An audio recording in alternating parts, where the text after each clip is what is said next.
अस्सलाम वालेकुम। हमारी बियोलॉजी की क्लास है 10th में। चैप्टर नंबर 14 रिप्रोडक्शन हम पढ़ रहे हैं, जिसमें हम ए सेक्सुअल रिप्रोडक्शन पढ़ रहे हैं। इसके कुछ टाइप्स है जैसे कि बाइनरी फिशन, बर्डिंग, जो हम इससे पहले पढ़ चुके हैं, डिस्कस कर चुके हैं। आज हम पढ़ेंगे स्पोर फॉर्मेशन। स्पोर फॉर्मेशन की बात करते हैं। जैसे कि आपको नाम से ही शो हो रहा होगा, जैसे कि इसे आपको नाम से शो हो रहा होगा, इसमें स्पोर्स की फॉर्मेशन होगी। ठीक है, क्या होगा इसमें? स्पोर्स की फॉर्मेशन। जी, हमने स्पोर फॉर्मेशन पढ़ना है आज के। ये भी ए सेक्सुअल रिप्रोडक्शन की एक टाइप है। ज्यादातर ये एक फंजाई में होती है, जिसको हम राइजोपस कहते हैं। कहाँ पे पाई जाती है ये वाली रिप्रोडक्शन? कहाँ होती है? फंजाई में। फंजाई का क्या नाम है? राइजोपस। ठीक है, जब राइजोपस जो है अपनी रिप्रोडक्टिव एज पे पहुंचता है, वो स्टेज, वो उम्र जब इन्होंने रिप्रोड्यूस करना होता है, चाइल्ड की बर्थ करनी होती है। ठीक है बच्चे, उस तो उनकी बॉडी जो है वो एक थिक वॉल्ड स्पोर सैक बना देती है। ये जो बाहर वाली आप कवरिंग देख रहे हैं, इस तरह की थिक, बहुत ही मोटी वॉल बना देती है। ठीक है, इसको क्या कहते हैं? इसको हम कह देते हैं स्पोरेंजिया। ये जो थिक वॉल बन जाती है अराउंड बॉडी सेल बना लेती है स्पोर सैक के गिर्द। ठीक है, इसको हम स्पोरेंजिया कहते हैं। अगर सिंगल होगा तो स्पोरेंजियम कहेंगे, बहुत ज्यादा होगा तो स्पोरेंजिया, एक होगा तो स्पोरेंजियम। अब मैंने आपको बताया कि जब ये कहाँ होती है? फंजाई में होती है। फंजाई कौन? राइजोपस। उसमें ये वाली रिप्रोडक्शन होती है। जब उसने रिप्रोडक्शन करनी होती है, उसकी वो एज आ जाती है कि अब उसे रिप्रोडक्शन की जरूरत है, तो क्या होता है? उसकी बॉडी जो है वो एक थिक वॉल बना लेती है, अपने इर्द गिर्द एक वॉल बना लेती है, जो सैक, ये स्पोर सैक बना लेती है। उसको हम स्पोरेंजिया कहते हैं। इसमें जो सेल है ना, वो बहुत दफा डिवाइड, इसके अंदर, इस स्पोरेंजियम के अंदर सेल जो है बहुत दफा, बहुत टाइम डिवाइड होते रहते हैं, कई बार डिवाइड होते रहते हैं। ठीक है, और बहुत सारे डॉटर सेल बना देते हैं। हमेशा जो बना रहा है वो पेरेंट सेल है, जो उसे बन रहा है वो डॉटर सेल है। ठीक है, ये क्या है? इसने रिप्रोडक्शन करनी है, इसने अपने इर्द गिर्द एक हार्ड वॉल बना ली है। ठीक है, एक सख्त दीवार खड़ी कर ली है, उसके अंदर इसकी रिप्रोडक्शन हो रही है, सेल डिवाइड हो रहे हैं। रिप्रोडक्शन यही होती है ना, सेल की डिवीजन होना। आपकी बॉडी में कहीं पे भी रिप्रोडक्शन हो रही है, सेल डिवाइड होते हैं, न्यूक्लियस डिवाइड हो जाता है। ऐसे इसकी बॉडी के अंदर भी सेल डिवाइड होते रहते हैं, बहुत ज्यादा इसकी बॉडी में डिवाइड होते हैं। ठीक है, और डॉटर सेल बना लेते हैं। वो जो इसके अंदर आपको नजर आ रहा है, उसको हम कहेंगे स्पोर्स। बाहर हार्ड स्ट्रक्चर स्पोरेंजिया, इसके अंदर जो डोर्स होंगे वो क्या होंगे? स्पोर्स कहलाएंगे। ठीक है, फंजाई के हमेशा स्पोर्स होते हैं, एक एक दाना जो होता है उसका वो क्या होता है? स्पोर्स होता है। ठीक है, हर स्पोर जो है, हर स्पोर ने अपने आप को कवर कर लेना है एक थिक वॉल से। इसके अंदर जितने भी स्पोर हैं, हम सब ने अपने आप को कवर कर लेना है एक थिक वॉल से, उसे हम सिस्ट कहते हैं। कल भी मैंने आपको बताया था, वो जो हार्ड रेस्टिंग एरिया होता है, जब कंडीशन अनफेवरेबल हो, उनके हक में बेहतर ना हो, वो ऐसी कंडीशन में सरवाइव नहीं कर पा रहे। ठीक है, तो क्या करते हैं? अपने इर्द गिर्द, उन्हें डर होता है कि टेम्परेचर या कोई भी चीज उन्हें खत्म कर देगी, तो अपने इर्द गिर्द एक वॉल बना लेते हैं। जैसे एक टोटल है, एक कछुआ है, जब उसे खतरा महसूस होता है तो वो क्या करता है? वो अपने इर्द गिर्द वॉल बना लेता है, वो खुद को उसके अंदर कर देता है। ठीक है, हार्ड कवरिंग बॉडी होती है, खुद को उसके अंदर छुपा लेता है ताकि बाहर के खतरे से बच सके। ऐसे ही जब इनमें जो होता है, वो अपने इर्द गिर्द स्पोर एक थिक वॉल बना लेते हैं, उसे सिस्ट कहते हैं। क्यों? ताकि वो अनफेवरेबल कंडीशन में सरवाइव कर सके। जब हालात उनके लिए अच्छे ना हो, तो वो उस कंडीशन में उस वॉल को कोई तोड़ नहीं सकता, और वो उसके अंदर रहते हैं, सरवाइव करते हैं। ठीक है, जब स्पोरेंजिया मैच्योर हो जाता है, जब वो स्पोरेंजिया मैच्योर हो जाता है, ये ब्रस्ट हो जाता है, फट जाता है। ठीक है, फटने के बाद उसमें से वैसे स्पोर्स निकलना शुरू हो जाते हैं। ठीक है, अनफेवरेबल, एक तो जब वो रिप्रोडक्टिव स्टेज पे या एज पे पहुंचता है तब ये बनाता है, फिर उसके स्पोर्स भी अपने आप को हार्ड वॉल से कवर कर लेते हैं। ठीक है, जब कंडीशन अनफेवरेबल हो, जैसे ही वो मेच्योर हो जाएगा बेटे, तो वो क्या करेगा? वो फट जाएगा और उसके अंदर से बहुत सारे स्पोर्स निकलेंगे।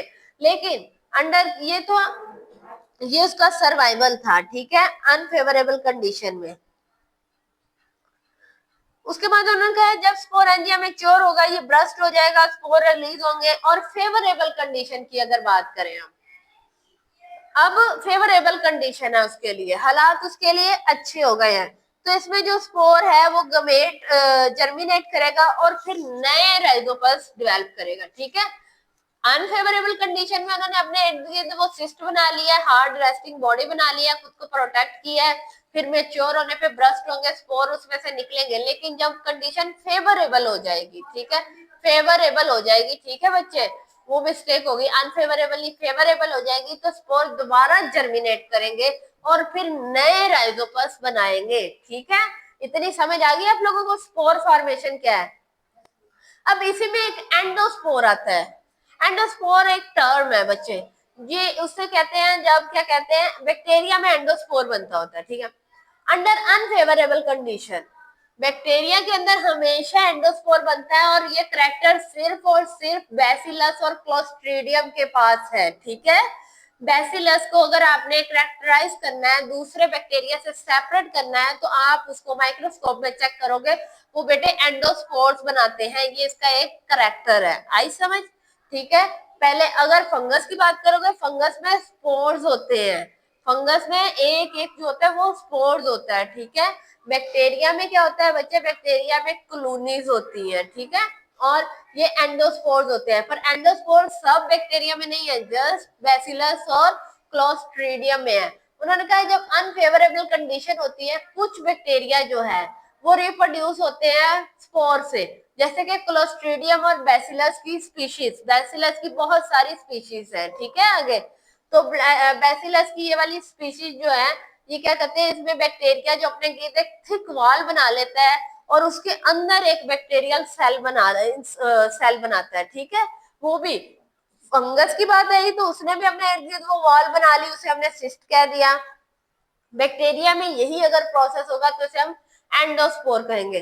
बैक्टीरिया और फंगस में ये एबिलिटी है कि वो बहुत बहुत साल तक सरवाइव कर सकते हैं, इवन 6-6 साल सरवाइव कर सकते हैं।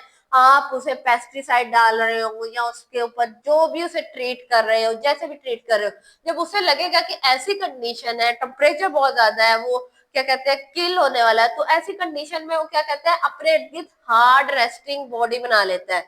वो जो हार्ड रेस्टिंग बॉडी होती है वो कुछ टाइम के लिए रेस्ट पे चला जाता है। ठीक है, वो हार्ड सी उसे कवर करती है और वो उतने टाइम के लिए रेस्ट पे रहता है, कोई काम नहीं करता, बस उसमें रिप्रोडक्शन होती रहती है, वो कोई बीमारी नहीं फैला सकता तब तक। ठीक है, या कोई काम नहीं कर सकता, बस रिप्रोडक्शन करता है। इतना समझ आ गया? पार्थेनोजेनेसिस बच्चे ये क्या है? Parthenogenesis is a form of asexual reproduction, ये भी एसेक्सुअल रिप्रोडक्शन है। इसमें जो अनफर्टाइल एग हैं, ठीक है, अनफर्टाइल एग, फर्टाइल वो होते हैं जो रिप्रोडक्शन कर लेते हैं, अनफर्टाइल एग जो है वो डेवलप करते हैं, चेंज हो जाते हैं नए ऑफस्प्रिंग में, एक नई क्या कहते हैं वो बना देते हैं, जनरेशन आगे डेवलप कर लेते हैं। ठीक है, उसके अनफर्टाइल, ये किस में होता है? फिशेस में होती है, फ्रॉग में होता है और कुछ इंसेक्ट्स में होता है।